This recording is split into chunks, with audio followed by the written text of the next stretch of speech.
adalah bidang banyak atau polyhedron ya. Nah, bidang banyak di sini adalah, nah kalau tadi bidang itu ya satu, seperti tadi permukaan meja atau selembar kertas tadi ya. Nah, kalau bidang banyak atau polyhedron itu berarti bidangnya ada banyak gitu ya. Jadi dari bidang-bidang tersebut ya dikumpulkan gitu, dijadikan satu gitu. Misalnya ada 6, ada 4, ada 8 gitu. Nah, dijadikanlah polyhedron ya. Kalau digabungkan nah itu jadinya polyhedron. Jadi polyhedron itu poly artinya banyak, hedron artinya bidang ya. Bidang banyak adalah suatu permukaan tertutup sederhana yang pembatas-pembatasnya terdiri dari daerah-daerah segi banyak atau poligon. Nah, jadi di sini ada polyhedron dan ada poligon. Kalau poligon itu polinya banyak, gonnya itu segi. Jadi segi banyak gitu ya, segi banyak. Nah, permukaan tertutup sederhana dalam ruang adalah suatu konsep yang mirip dengan konsep lengkungan tertutup sederhana dalam bidang. Nah, kalau nggak salah itu ya mungkin di mata kuliah sebelumnya tentang bangun datar ya.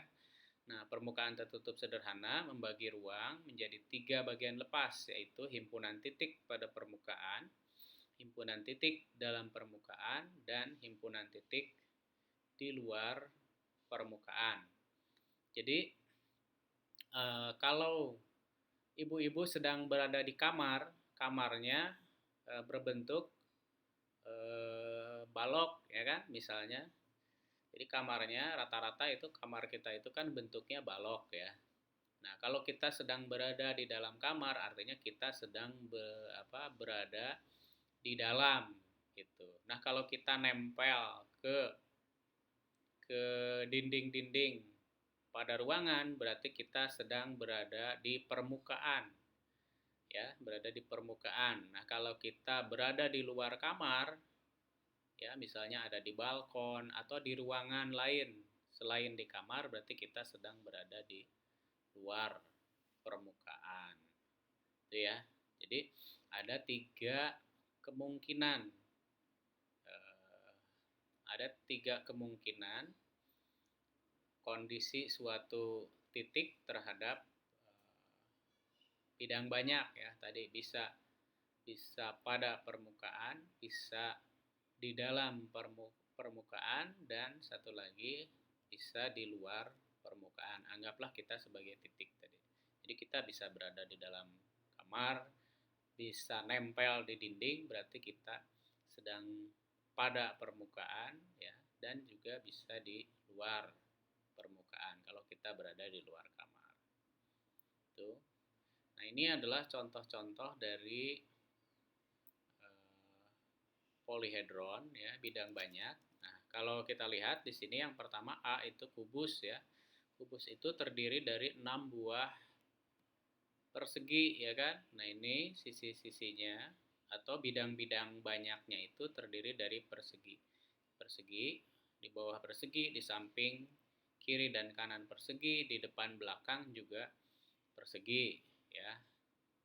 Oleh karena itu, dia disebut sebagai polyhedron. Poligonnya apa? Poligonnya ini segi persegi 4 ya, segi 4 atau persegi.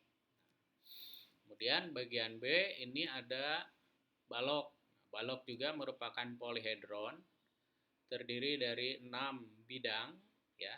Yang depan, belakang, atas dan bawah ini berupa persegi panjang ya. Yang samping kiri dan kanan bisa berupa persegi panjang, bisa juga berupa persegi ini ya, yang B.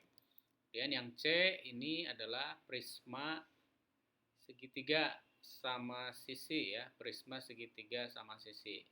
Karena alasnya berupa segitiga sama sisi, di sini bidang-bidangnya tuh ya, poligonnya adalah ini segitiga sama sisi, atas dan bawah.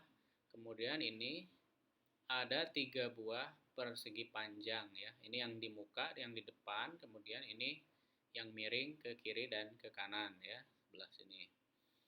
Kemudian yang D ini adalah tabung, ini juga polyhedron yang terdiri dari yang pertama ini alas dan tutupnya berupa lingkaran, kemudian yang di samping ini disebut selimut ya. Selimut tabung yang kalau dibuka nanti dipotong ini adalah berupa persegi panjang ya, persegi panjang. Kemudian yang E ini disebut limas, limas segitiga atau bidang 4 disebutnya ya, karena ada 4 bidangnya. Ada 4 bidangnya, yaitu masing-masing berupa segitiga, semuanya berupa segitiga ya. Yang bawah segitiga, kemudian yang ke muka ini segitiga, yang sebelah sana yang membelakangi adalah segitiga, yang ini yang samping juga adalah segitiga. Jadi ada 4 buah segitiga. Ini polihedronnya, poligonnya berupa segitiga segitiga. Ini ya, berupa 4 buah segitiga. Sehingga disebut bidang 4 disebutnya. Kalau ini disebut bidang 6 ya, ini disebut tetrahedron ya. Yang ini bidang 6 heksahedron. Nanti ada nama-nama khususnya. Nah, ini. Jadi tetra itu 4, hedron itu bidang ya. Jadi ada bidang 4. Nah, disebutnya tetra itu 4. Yang ini heksa itu 6 ya. Heksahedron bidang 6. Nah, yang ini tidak disebut bidang 5 karena bawahnya beda sendiri ya. Kalau ini kan berupa persegi semua, persegi ada 6, ini juga segitiga semua, ada 4. Jadi bidang 4, ini bidang 6. Yang ini tidak disebut bidang 5 karena bawahnya bukan segitiga ya. Jadi yang 4 ini kan 5 segi 4 ya. Yang samping kiri, samping kanan, depan belakang ini berupa segitiga, sedangkan yang bawahnya berupa persegi ya, atau persegi panjang.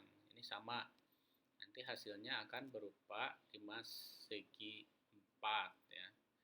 Yang ini 5 segi 5. 5 segi 5 ini alasnya berupa segi 5, sedangkan yang sisi-sisi bawahnya ya, ke titik puncak ini adalah segitiga sama kaki atau sama sisi ya. Ini segi 5 disebut polihedron juga ya, polihedron atau limas segi 5. Kemudian ini adalah kerucut ya. Kerucut ini adalah polihedron yang dibatasi oleh yang bawah ini alasnya berupa lingkaran, sedangkan yang ini adalah berupa selimut ya. Ini bukan segitiga, tapi ini adalah selimut kerucut ya. Yang kalau dibuka ya, hasilnya mirip seperti busur, bukan busur, apa namanya? Bagian dari lingkaran ya. Bagian dari lingkaran kalau dibuka itu dipotong yang selimut ini seperti pizza ya, potongan pizza itu. Meskipun tidak terlalu sempurna ya. Dan nanti ini selimutnya itu bukan berupa segitiga, ini bukan segitiga ya. Jadi bukan berupa segitiga. Kemudian bola. Nah, kalau bola ini adalah polihedron yang dibatasi oleh bidang lengkung gitu ya. Jadi bidangnya tuh lengkung. Ini bidang datar, ini bidang datar. Yang lainnya ini yang merupakan bidang lengkung itu ya bola, dan ini tadi tabung itu bidang lengkung yang kalau dibuka nanti hasilnya berupa persegi panjang. Kalau ini tadi seperti potongan lingkaran ya, potongan lingkaran. Sedangkan bola ini adalah polihedron yang dibatasi oleh bidang lengkung ya, memiliki jari-jari ya, memiliki jari-jari atau memiliki bidang lengkung yang jaraknya itu sama terhadap suatu titik pusat. Nanti kita akan lihat pengertian bola sendiri ya. Ini gambarnya, ini adalah contoh-contoh dari polihedron. Nah, sekarang yang berikutnya adalah bidang banyak beraturan. Nah, kalau bidang banyak beraturan itu adalah bidang banyak yang sisi-sisinya berupa poligon beraturan yang kongruen atau identik ya. Istilah lainnya adalah sama dan sebangun ya, itu kongruen. Kongruen itu sama dan sebangun. Nah, sejak zaman Yunani kuno telah dikenal 5 buah bidang banyak beraturan, yaitu bidang 4 beraturan, bidang 6, 8, 12, dan 20 beraturan ya. Nah, contoh dari bidang banyak beraturan ini tadi. Nah, karena dia semuanya terdiri dari persegi ya. Nah, ini artinya beraturan gitu. Semuanya persegi. Yang ini semuanya segitiga. Nah, ini disebut bidang 4, ini bidang 6. Kalau bidang 8 ada gambarnya enggak ya? Nah, ini bidang 8. Ya, ini bidang 8, jadi terdiri dari segitiga sebanyak 8. Nah, hasilnya seperti ini. Ya, jangan dilihat yang ininya, ini tidak diperhatikan. Yang diperhatikan yang ininya, bidang yang membentuknya. Jadi ada segitiga sebanyak 8 ya, yang ukurannya sama dan sebangun. Ya, kemudian ini yang disebut dengan tetrahedron tadi karena ini tetrahedron 4 ya. 4, jadi ada 4 buah segitiga, bidang 4. Kemudian ini ada 6 buah persegi disebutnya, jadi heksahedron disebutnya. Kemudian yang ini 8 itu oktahedron. Kemudian ini 12 ya. 12 itu ada 12 segitiga. 12 segitiga namanya ikosahedron ya. Ikosahedron atau sering disebut juga isohedron ya. Kemudian ada dodekahedron. Nah, dodekahedron ini terbentuk dari dua, ini ada 12 segi 5. Ada 12 segi 5. Maaf, yang ini bukan 12 ya, yang ini yang 12. Yang 12 itu dodekahedron ya. Kalau ikosahedron ini ada 20 segitiga ya. 20 segitiga. Nah, ini 12. Nah, ini tidak berurutan gambarnya. Ini harusnya ini dulu ya, tetrahedron 4, kemudian bidang 6 ini kubus atau disebut heksahedron, lalu ini bidang 8 oktahedron, lalu dodekahedron ini 12. Nah, ini 12 boleh dihitung, ini segi 5-nya ada 12. Kemudian ini ada 20 segitiga bentuk ikosahedron. Nah, selanjutnya untuk pembelajaran bangun-bangun ruang ya. Nah, di sini sebenarnya ketika anak-anak sudah kelas 1 ya. Kelas 1 SD apalagi sudah kelas 6, artinya mereka sebenarnya sudah banyak mempunyai pengalaman ya, baik di dalam maupun di luar rumah dengan objek-objek dimensi 3 ya, atau bangun ruang. Ada kardus, mungkin ya, ada kotak kapur, ada batu bata, ada tempat es krim yang berupa kerucut, ada kaleng susu, kaleng cat, ada kardus minuman, mungkin ya, kotak minuman gitu. Ada juga bola, ada tenda, mungkin ya, ada atap rumah dan lain-lain. Nah, mereka artinya sebenarnya sudah mengetahui. Nah, kita tinggal memperbaiki konsep-konsepnya saja, mengenalkan mungkin istilah-istilah yang ada atau dikenal dalam bangun-bangun ruang tersebut, lalu mengenal ciri-cirinya gitu ya, karakteristik-karakteristiknya. Nah, karena sebenarnya anak-anak SD ya, baik kelas 1 apalagi kelas 6 itu sudah kenal ya. Mereka kan punya banyak mainan yang bentuk-bentuknya gitu ya, yang bentuk-bentuknya itu masuk dalam bangun-bangun ruang ini. Nah, prisma ya. Nah, prisma jadi secara umum bangun-bangun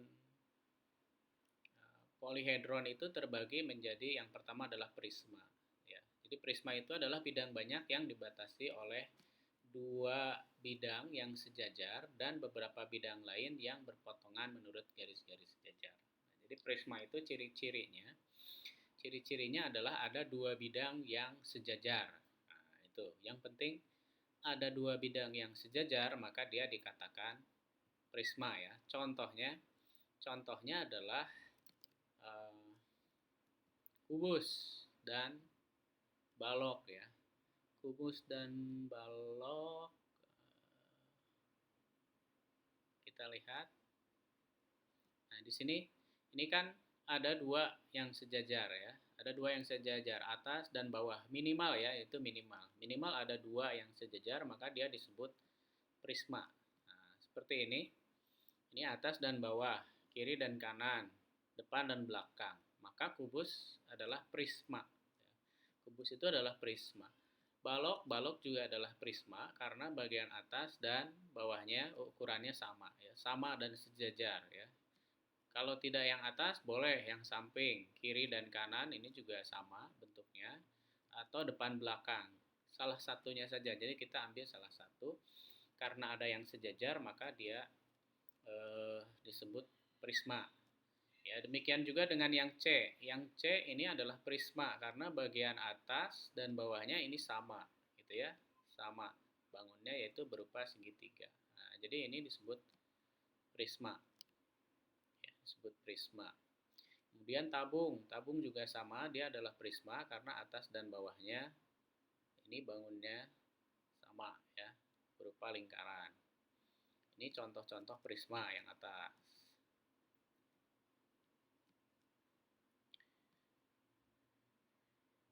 Kemudian limas.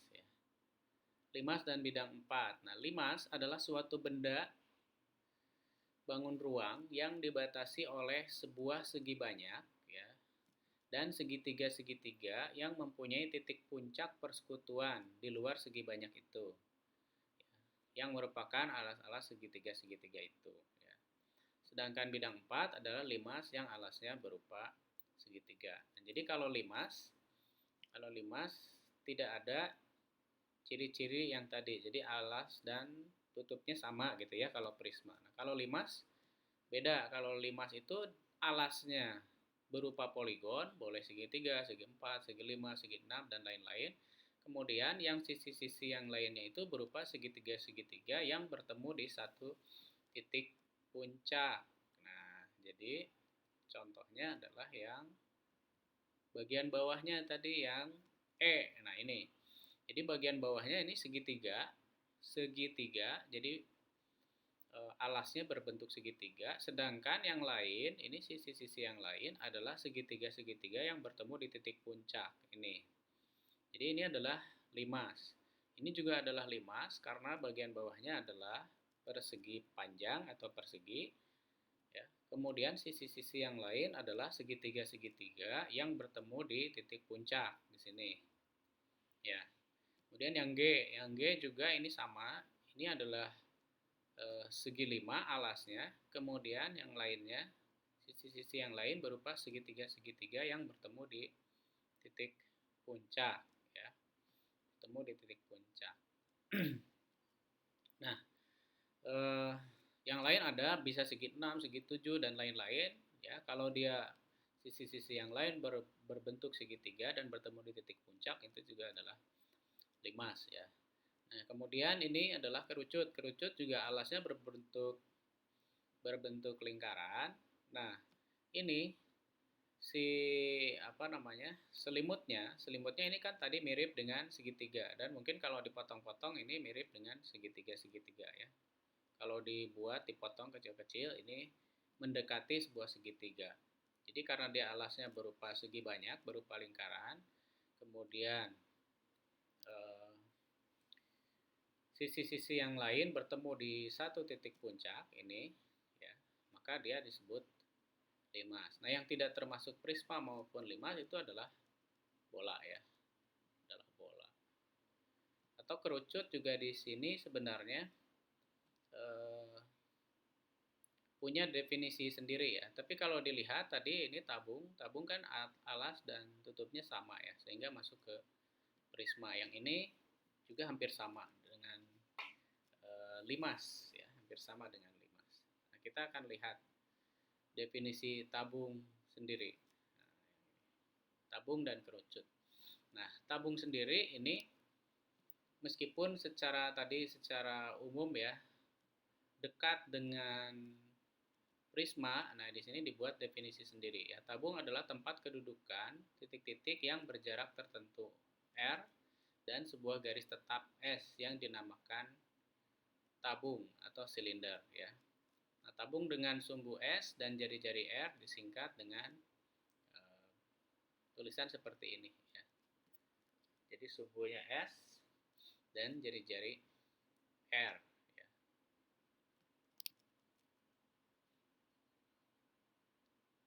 Jadi S-nya sendiri biasanya dinamakan sebagai tinggi ya, tinggi tabung. R-nya itu adalah jari-jari lingkaran. Kemudian ini kerucut. Nah, kalau kerucut adalah lingkaran kerucut atau kerucut dengan lingkaran tegak. Jadi ada kerucut yang sebenarnya puncaknya itu ada tidak tepat di tengah-tengah gitu ya. Kadang-kadang kita bertemu dengan kerucut yang mungkin sejadi tidak di tengah-tengah gitu si puncaknya itu. Nah, ini ialah tempat kedudukan garis-garis yang melalui sebuah titik P dan memotong sebuah lingkaran ya. Ini simbolnya NR ya. Sehingga PN ya, puncak kerucut dengan tinggi N ini tegak lurus dengan bidang NR ya, dengan bidang NR, lingkaran NR. Nah, titik P disebut titik puncak lingkaran NR ya. Nah, ini lingkarannya disebut lingkaran alas ya. Sedangkan PN disebut sumbu kerucut.